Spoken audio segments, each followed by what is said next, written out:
Welcome to Akhand Vidyashram, the first institute of impeccable wisdom. Airavat, the white elephant with 4 tusks and 7 tongues. My dharma, Akhandata, impeccable wisdom. My greatest discovery, अनमोल आविष्कार दिव्यंक, जिसके साथ कुदरत के सारे perfect object बनाए गए हैं, उसके आधार पे ही अखंड विद्याश्रम के सारे वीडियोस बने हुए हैं। फिलहाल हम सागर मंथन या समुद्र मंथन के बारे में बात कर रहे हैं, चर्निंग अ प्राइमरी इल्यूशन, जिसके आधार पे देवताओं, सूरों और असुरों में ये फैसला हुआ था कि वो अमृत ओशन से लेंगे जो कुदरत ने बनाकर नीचे डाला था। अब उसे निकालने के लिए वासुकी स्तोत्र लगा के मरु माउंटेन से करना शुरू किया था। उसके बाद एक एक करके चीज़ें उभरी हुई हैं। जो चीज़ें ज़्यादा उभरी हैं, जिनको मान्यता दी गई, वो आप इस पिक्चर में देख सकते हैं। अगर इसमें देखा जाए तो आप ऊपर हलाहल है, चांद है, शंख है, धन्वंतरी है, लक्ष्मी है, ऐरावत है, कामधेनु है, अमृत है, धनुष्वान है, कपाल वृक्ष है। इसके अलावा काफ़ी चीज़ें, मेरा मानना है कि कुदरत की जो भी चीज़ें आज हम पा रहे हैं वो तमस से पहले जो नियॉन 21 में था, जो नियॉन 22 में बनकर फिर हाइड्रोजन तक बनकर सारे एलिमेंट्स जो हम पीरियोडिक टेबल में देखते हैं ऊपर से नीचे आए हैं। अब वो उभार के उसे ही जीवन समुद्र में ही शुरू हुआ था, गर्म पानी में। यूनिनर सेलुलर ऑर्गेनिज्म की सारी ज़रूरतें समुद्र से मिली थी और ख़त्म करने के बाद जितनी भी चीज़ें वापस देनी पड़ी वो समुद्र में ही दी गई थी।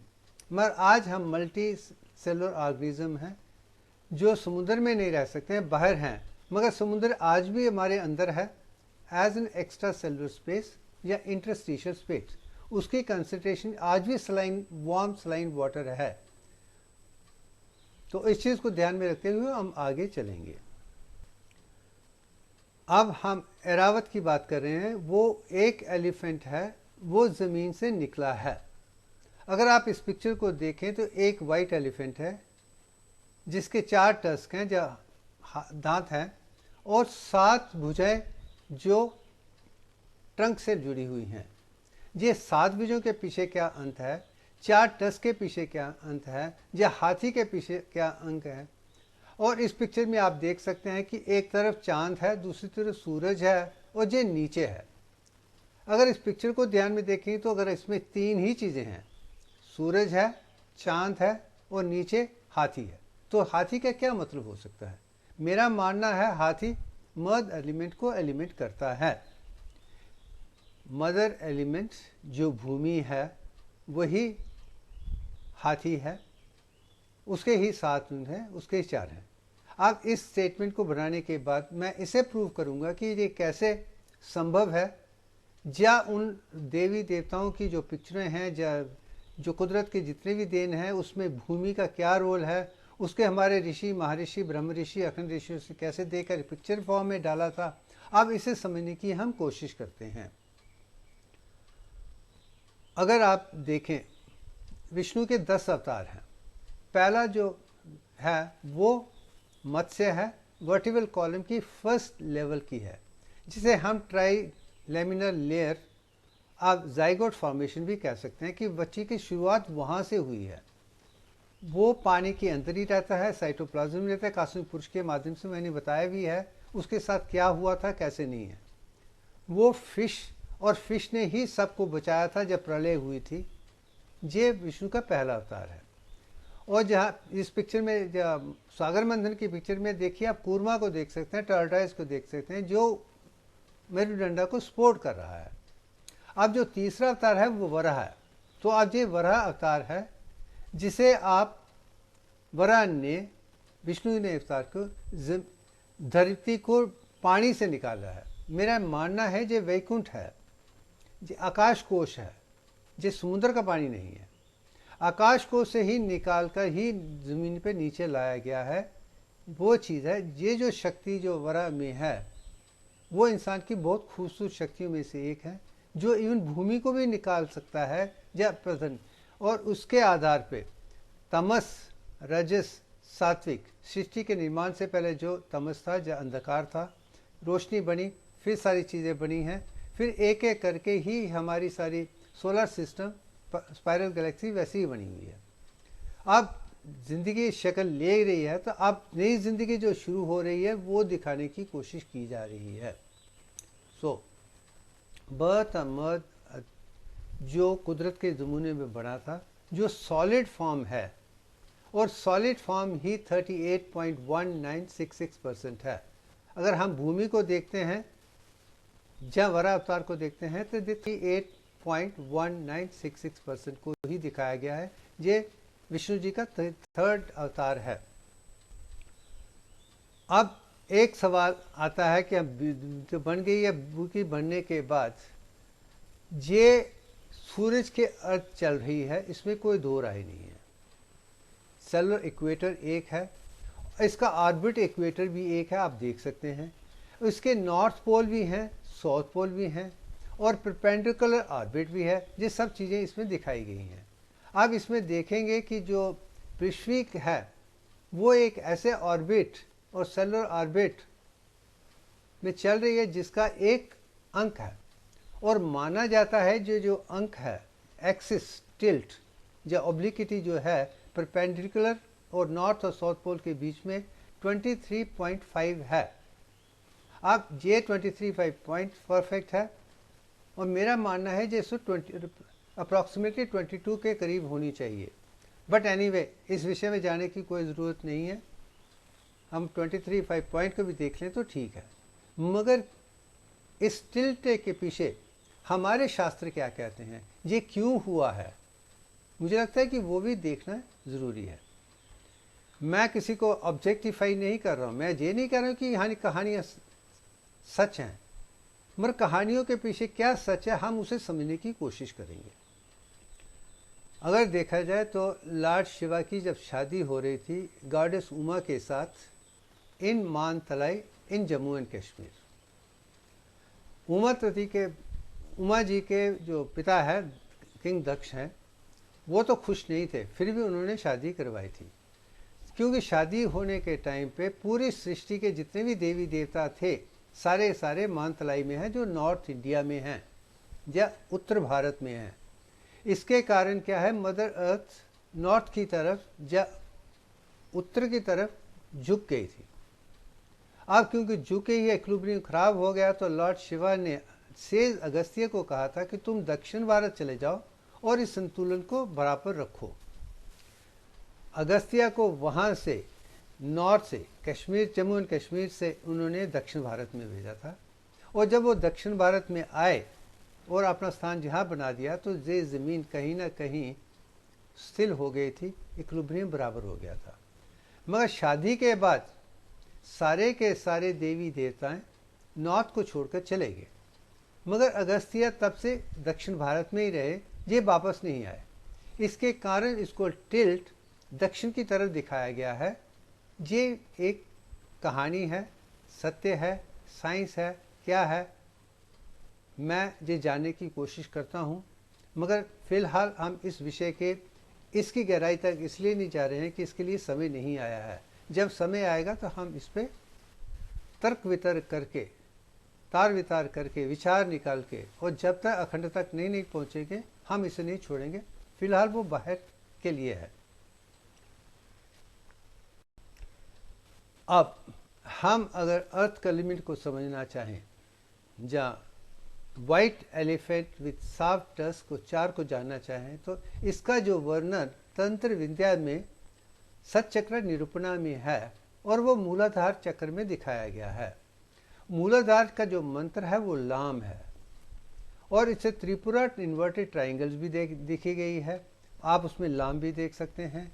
कुंडलिनी के 22/7 जो कॉयल हैं वो भी आप देख सकते हैं, और सेंट्रल पेरिफेरी में शिवलिंग है, और शिवलिंग के आगे पीछे ही एलिफेंट है विद 7 टस्क है, आप ऊपर देख रहे हैं। अब इसके जो प्रेजाइडिंग देवते हैं वो बाल ब्रह्मा है, चाइल्ड ब्रह्मा है, और जो गॉडेस है वो देवी दाकिनी है, एक सर के साथ है।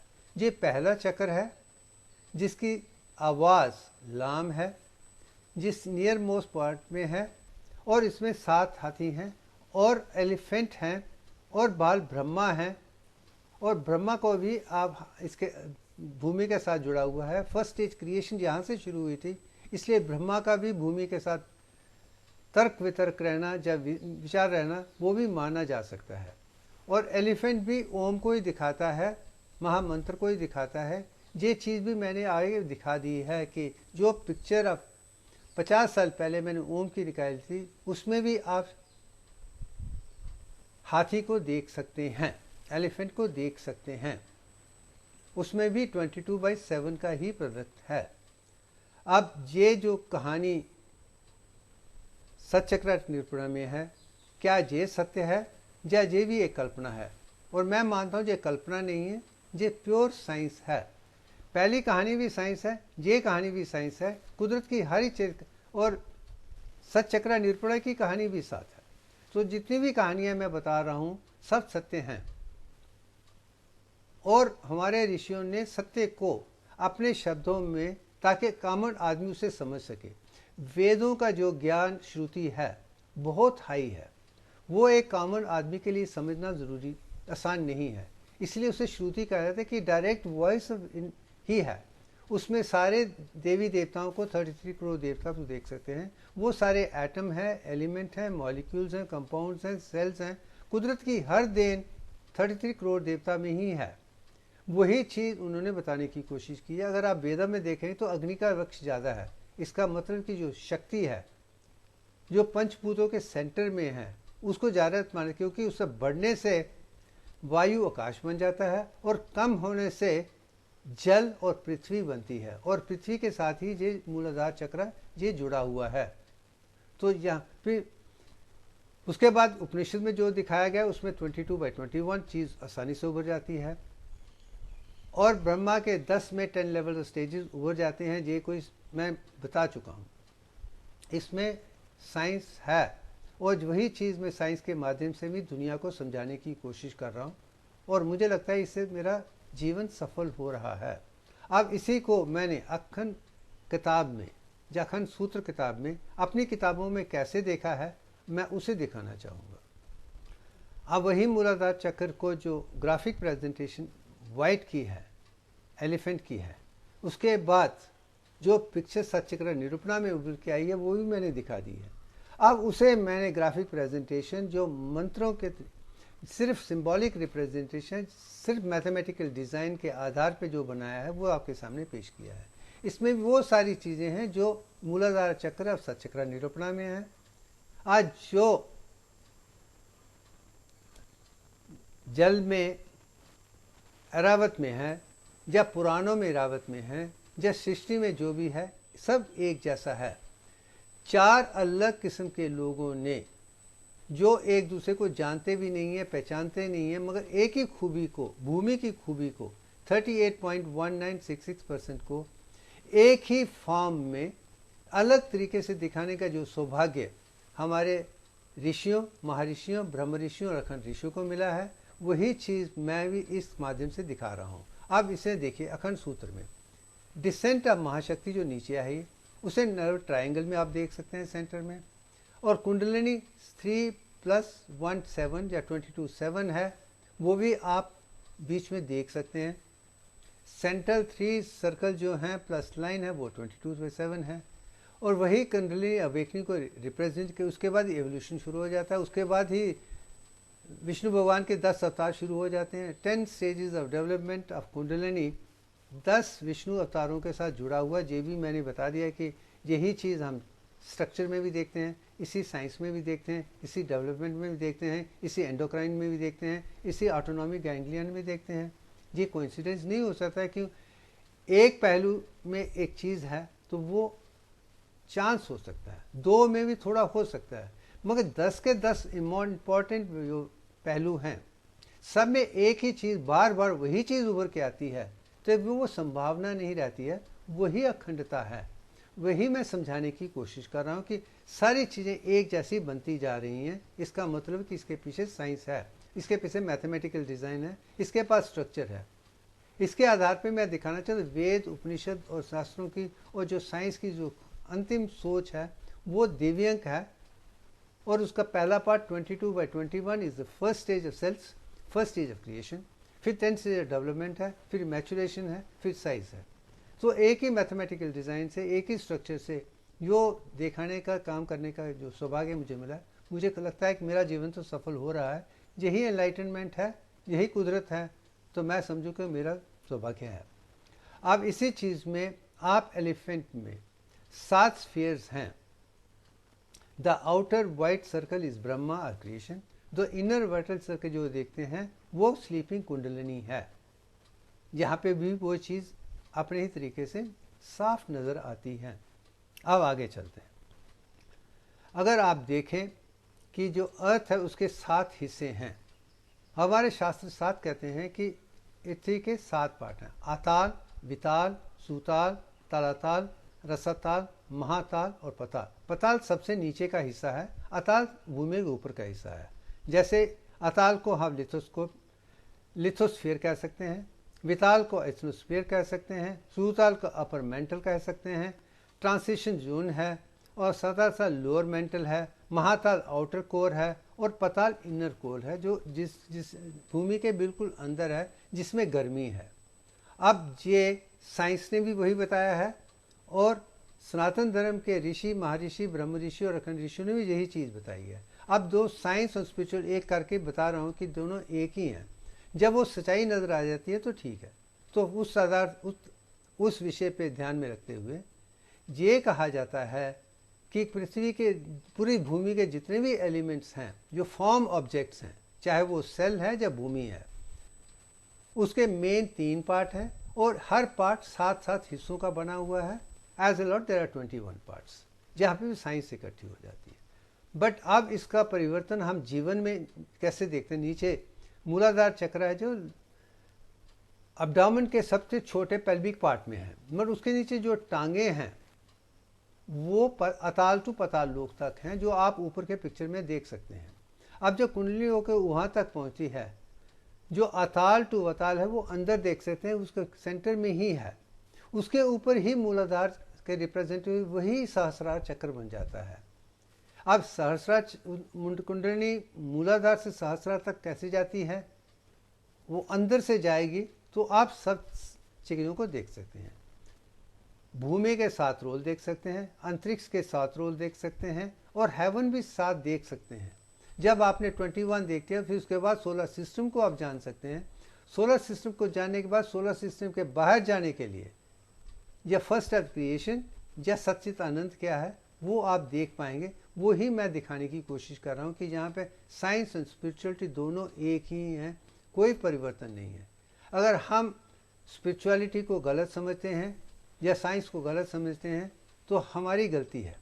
और मैं मानता हूँ, मैं स्पिरिचुअल साइंटिस्ट हूँ, साइंस को भी पूर्ण तरीके से जानता हूँ, मैथमेटिक्स को भी जानता हूँ, फिजिक्स को भी जानता हूँ, केमिस्ट्री को भी जानता हूँ, सारी साइंसों को जानता हूँ। और स्पिरिचुअलिटी में वेद, उपनिषद और शास्त्रों में जो दिखाया है उसको भी जानता हूँ।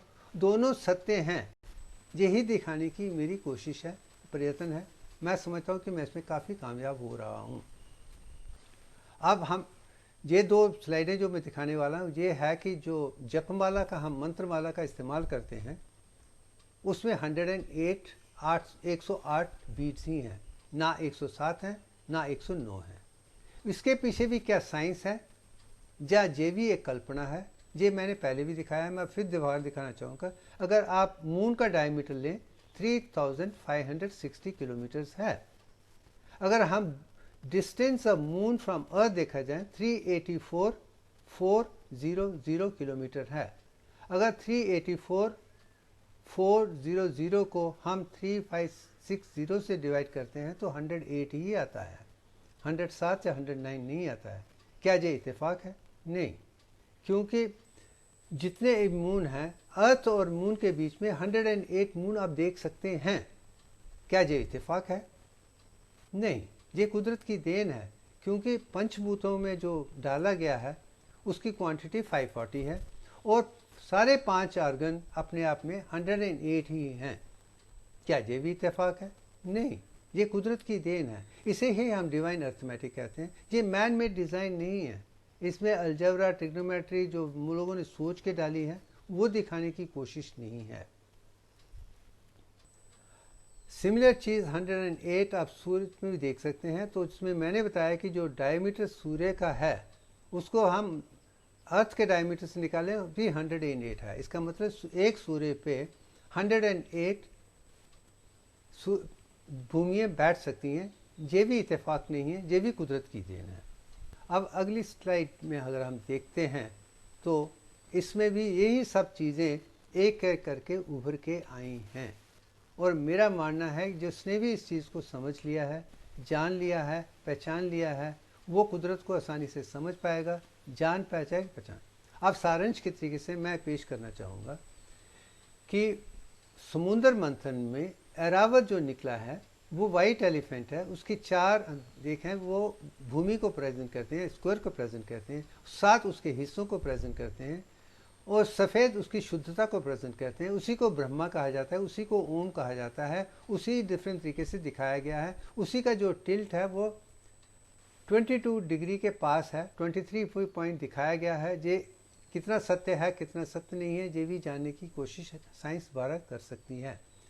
मगर इतना जरूर कह सकता हूँ कि एक एक करके एंशिएंट इंडियन विजडम को मॉडर्न साइंस के माध्यम से जो प्रयत्न करके मैं दुनिया के सामने पेश कर रहा हूँ उसमें खास सोच है और यही सोच में दिखाने की कोशिश। मेरे ख्याल में आज के लिए इतना ही काफ़ी है, ये भी लोगों के लिए सोचने के लिए, समझने के लिए कि ऐरावत एक्चुअली भूमि एलिमेंट है।